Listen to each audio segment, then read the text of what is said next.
महाराष्ट्र की खबर है, जहां के नासिक आईटी विभाग ने छापेमारी की तो किसी को इस बात पर शायद अंदाजा था कि रेड इतनी बड़ी होगी और कार्रवाई इतना लंबा खींचने वाली है। जैसे जैसे छानबीन बढ़ती गई, एक के बाद एक कई सारे राज खुलते चले गए हैं। तो फर्नीचर और दीवारों में यहां पर कैश की बरामदगी 26 करोड़। देखिए, ये बहुत बड़ा जो आंकड़ा है हम आपसे साझा कर रहे हैं। नासिक में जो आयकर विभाग है उसने छापेमारी में 26 करोड़ कैश जब्त किया। सिर्फ इतना नहीं, फर्नीचर के अंदर, दीवारों के पीछे कैश छिपा कर रखा गया। कारोबारी के 3 ठिकानों पर कार्रवाई हुई और इसके अलावा कारोबारी के परिवार के सदस्यों के घरों पर भी तलाशियां हुई हैं।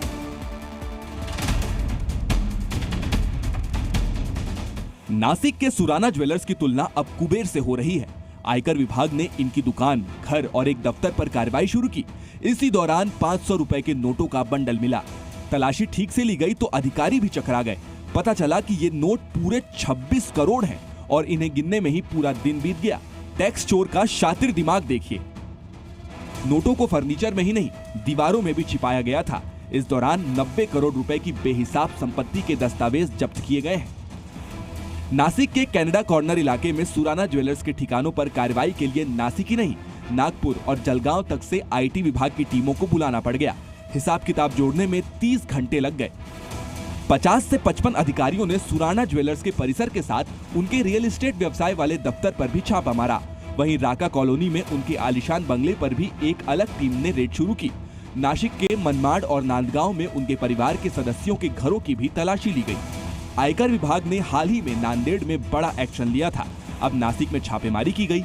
सवाल है कि अब अगला नंबर किसका आएगा। ब्यूरो रिपोर्ट, जी मीडिया। तो नासिक में एक सर्राफा कारोबारी के घर, दफ्तर, दुकान पर हुई रेड इतनी बड़ी थी, इसका अंदाजा आप इस बात से लगा लीजिए कि यहां पर 26 करोड़ रुपए कैश जब्त हुए, जबकि 90 करोड़ की संपत्ति के दस्तावेज मिले हैं। 30 घंटे तक 3 ठिकानों पर कार्रवाई चलती रही और इस काम में 50 से ज्यादा अधिकारियों को लगा दिया गया। तो नासिक में कालेधन का जो पूरा कुबेर है, उसको किस तरीके से, उसको लेकर ये चौंकाने वाले आंकड़े सामने आ रहे हैं। 50 अधिकारी जुटे रहे इस पूरे मामले की कार्रवाई में।